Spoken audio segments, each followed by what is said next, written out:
Out of every episode that the final season was going to be adapting in terms of the manga chapters, Assassin's Bullet was probably the one I was most and least looking forward to. Most because you get the Zeke reveal that he's actually been working alongside Eren to bring the Founder Titan, which Eren has, in contact with Zeke, who has royal blood. It's mind-blowing, it puts into perspective why the Beast Titan went down so easily, but I was also fearing because I knew Best Girl, Potato Girl was going to go out from Gabi. And there's gonna be a lot of negativity surrounding Gabi. I pray, as someone who's not religious, I pray that Gabi's voice actress does not get death threats, because I feel like based on how the community has acted already with the final season, that could very well happen, and no one deserves that. But this is the turning point that kind of brings together the idea of the war in Attack on Titan to such a degree that there is no good, there is no evil, there is just war. Season 1 of Attack on Titan starts off with an angry Eren wishing death upon those who brought down the walls, who killed his mother, brought about all this chaos. Gabi has that same reaction. The difference is that Gabi gets lucky and gets a good shot on a soldier who backfires and says, I can't kill a kid, get shocked. Someone who's been trained at such a young age to be military ready uses that gear because it's pretty basic, it's connected, as long as you pull the trigger you'll go up, and kills the person who she saw responsible for the one who killed those that were trying to protect her. Yeah, naturally we want to push back and say, horrible character, how dare she?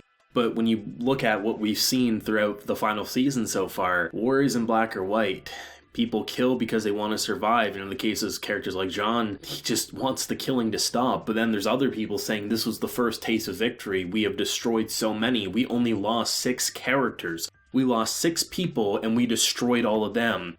When you look at it logically, Paradis, they did pretty damn well. But when you look at it from, not just lost those 6 people, you then lost another, Sasha, someone who could have easily been a meme character, the Potato Girl, but has grown into such a fine, remarkable young lady, ends up dead, and her last words is meat. And to see Eren's reaction, which is probably the thing I've been the most curious about, because when I initially read this in the manga, it looked like he completely freaked out, and it was great as is, but the idea that you get a soft laugh, similar to that of when Hans ended up dead and he burst out laughing, but to see the grief, to see the anger, to see the anguish. This is an Eren who does not want those that he cares for to end up dead. But this is an Eren set on a path, and Zeke is on that path with him. I definitely want to jump into all of the Sasha content, I really do, because Gabi and Sasha in this episode are amazing. I first do want to clarify and just kind of talk about what happened with Zeke. Obviously, as usual, I only talk about what's been revealed in this anime. So the idea of the Founder Titan, we've only ever seen Eren use it once, and that was back in Season 2 when he protected Mikasa. He punched a Titan that just so happened to have royal blood and was able to control those Titans and send them away and attack Reiner and the gang there. He's never been able to use it past that because Eren himself does not have royal blood, but he does have the Founder Titan. Zeke, on the other hand, has royal blood. Them together can use the Founder Titan. But why would Zeke work with Eren? Why would Zeke Yeager work with Eren? Well, that hasn't been clarified just yet, but as you know, with Isayama, Attack on Titan, and Mappa with how they're adapting it, you will get that clarification. They actually did a lot better of a job hiding this fact than in the manga, because in the manga, there was all these subtle clues with baseball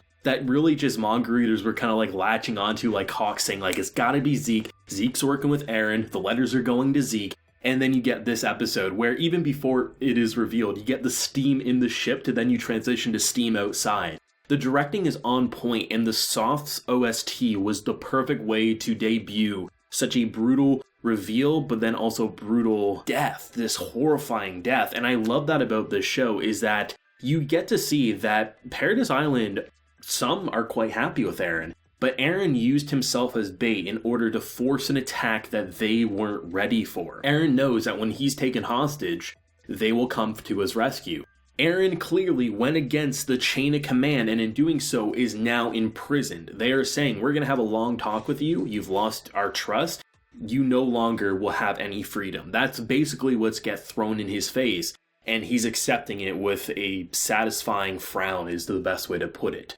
Eren has now made a lot of enemies, not only just with the world, but within his own people. For him to basically launch an attack without their approval, forcing them to recover him, because it's not like it's one soldier. Like in the case of, say, Sasha, they probably wouldn't have done this as much as they love it, but Eren is their one key weapon in order to hopefully bring about peace. You're getting the reveal that the person who dragged the other Titans to that hole just so happens to be Zeke's right-hand woman. The idea is just so great to see how all the things that happened beforehand, they weren't magically laid. There was a plan, there was a setup, and we're going to continue to get more clarification going forward. And the idea of Zeke and Eren working together is something that you might want to say makes no sense, but the longer you watch the story, the more it makes sense, and that's the best thing about it. Gabi's content, though. I think there's going to be a good amount of people wishing me to come up here and say, fuck Gabi. Say, this is horrible, this is stupid, how dare she? I love Sasha. I love Sasha more than I love Gabi on just a pure emotional level.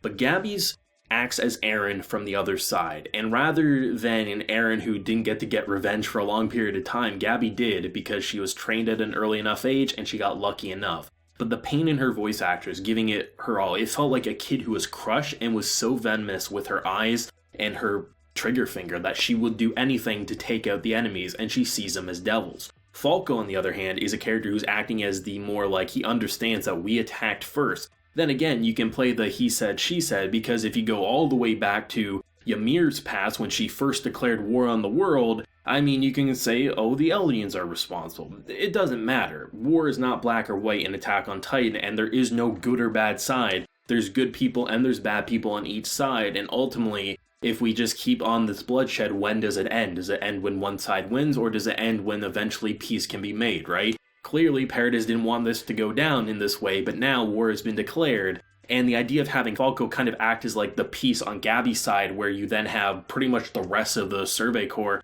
acting as the piece on Eren's side, where Eren is basically the martyr, the one who's trying to destroy everything. Having Eren and Gabi in the same type of setting and in the exact same location, it's so fascinating, and it works in such great parallel. And yeah, it sucks. It sucks that Sasha's dead. It infuriates me. I've healed this wound long ago, and Mappa comes in, rips it out, gets a dump truck full of sea salt, and pours it into my heart. It is painful, but it's exactly what you need to see in a story like this. I mean, when you hear 6 characters end up dead, when you see the new guy ended up getting killed by Gabi, you're going to say, that sucks, but are you really going to have that much of an emotional connection? This isn't a story that mindlessly kills characters just for shock value. The characters' deaths serve a purpose, and this one really does shake up everything. After seeing what Eren did, they are already on edge, and knowing that Sasha is now dead. Someone like Connie. Connie can't lose Sasha. How can Connie survive losing Sasha, right? There's so much happening, and it is completely painful and devastating. I can literally sit up here and discuss Attack on Titan until my face turns blue. I think it is such a revolutionary series